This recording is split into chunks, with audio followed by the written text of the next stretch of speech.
are you feeling about being here, being out? I'm happy. I finally made it. 12.5 years, I made it though. I've been through a lot. A lot of times, people don't understand the things that we go through being incarcerated. Not only was I incarcerated, my family and friends was incarcerated. They had to deal with this same thing that I had to deal with. Me missing all these Christmas. Now I get to finally spend the Christmas with my family. I get to actually call my family when I feel like it. They call me when they feel like it. I've been through a lot. I had my struggles. I had my breakdowns. I'd have been on suicide watch, but I made it.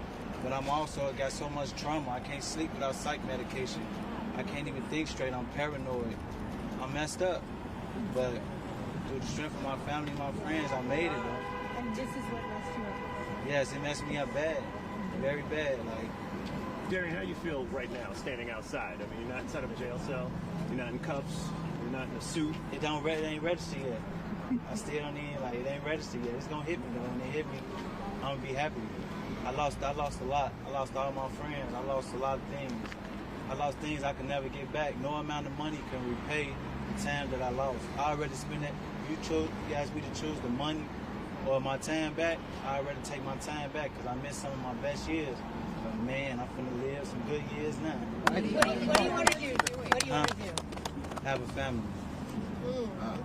Darian, going back to the sentence of 76 years and then realizing today that the star witness was legally blind, what was going through your mind when you got that news? Did you believe at that moment there's going to come a day where I'll be free? Yes, my mentor, Samuel Kareem, he's a diabetic, and when he read my case, he said, I don't have to read no more. That's your way home, and I didn't understand it at first. And then that's when I dug deeper, and that's when I found out that he was legally blind. And I brought it to my lawyers, and they did their investigation. They pulled it up, and they found all the reports. And Darren, for the scores of other black men that are locked up in the Cook County prison right now, wrongfully convicted, what do you want to say to them? What do you want to say to their families, offering them hope during the holiday season? Look at our cameras. The way I made it, everybody else can make it. My fight don't stop here. Without the system that I was in, I wouldn't be who I am today as a man. And the fight don't stop. I'm going to continue to fight. I'm going to continue to be an activist. I'm going to law school. I got to expose what's really going on. When I sit down with a real interview, I can sit down and tell y'all the things that I've been through, the racism, the way we was treated. We treated like animals. I had to act like savages. I played with feces. I was hungry, so that's the only way we can eat. When you playing with feces just to rob somebody, just to eat, it's sad. It's crazy. That's the way to eat. You know, Jimmy Soto was there today. 40 plus years. Jimmy Soto's here. He had some powerful things to say. Jimmy, you spent a long time in there. You had a 76-year sentence. How are you feeling standing next to the man who went through, and you guys met in prison, I believe, Yeah, we right? met in Stateville, yes. Yeah. Tell me what this moment is like and not behind bars. Man, it feels unreal, but it's real, man. Our fight don't stop. We're going to continue fighting for everybody else that's locked up, for all the black mothers that have to go through this because they the main ones that suffer, the black mothers. We go into the system. Look at the symbol of justice. That's how we enter the system as black men, blind to the things that we have to go through. The scale is tipped in the favor of the prosecution. I'm fighting for my life. I'm fighting for my life. Why is the scale in favor to them? Why isn't it an even fight? I'm supposed to be judged by a jury of my peers. You put 12 people on the stand and never step foot on the south side of Chicago. How they gonna know what I've been through? How they gonna understand my situation? When I was in Menard, they said, just because he's legally blind doesn't mean that you're not guilty. Those are the same people that's put on the stand to judge me. And that's what we got to go through. And we got to fight for our lives. We're supposed to be innocent to proven guilty, but we're guilty until proven innocent. And the fight is long.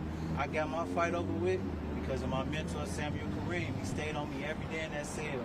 He made sure I did it. He challenged me in everything. And everything he beat me in. He's old, but he beat me in everything, you know. And then Michael Sullivan taught me how to be a man as well. So with those two guys, people say they're menace to society. They're not deemed to be out. Michael Sullivan is wrongfully convicted. He be going 28 years. Why doesn't nobody help him home? Why is it that he still have to suffer through everything? Samuel Kareem, he was defending himself. 4 people was coming to kill him, and he defended himself. Why is he still locked up?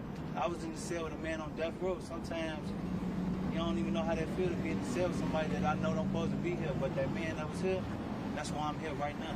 And I'm going to fight for him. Him and Michael Sullivan are my #1 priority. Does your mom want to say anything? You talked about the mothers. What is going through your heart?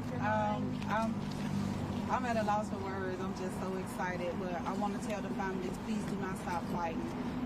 For all the inmates, hold your head and please stay in those law books.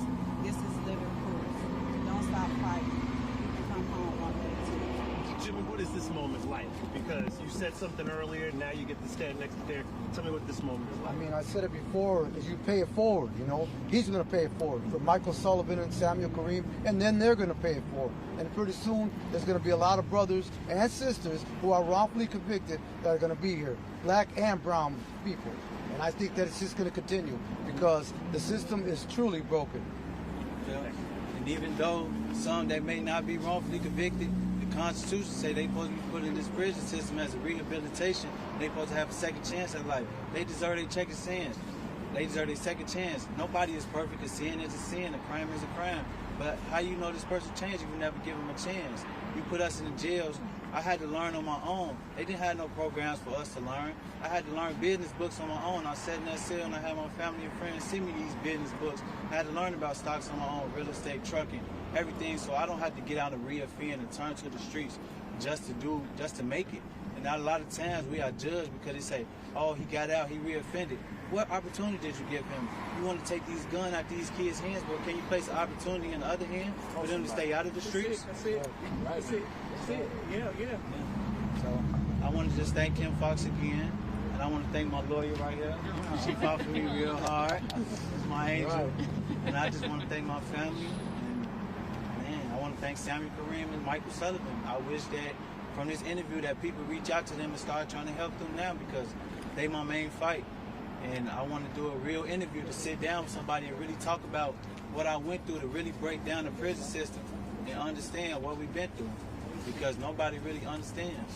Nobody really understands until it's really broken down because our families got to pay these tax dollars just to send us to trial and go to these things. I was just in East County with these people, and I was just in Menard, I was just in Stateville with people that lost hope. It's people that feel like they ain't never going home. And it's sad. It's just sad.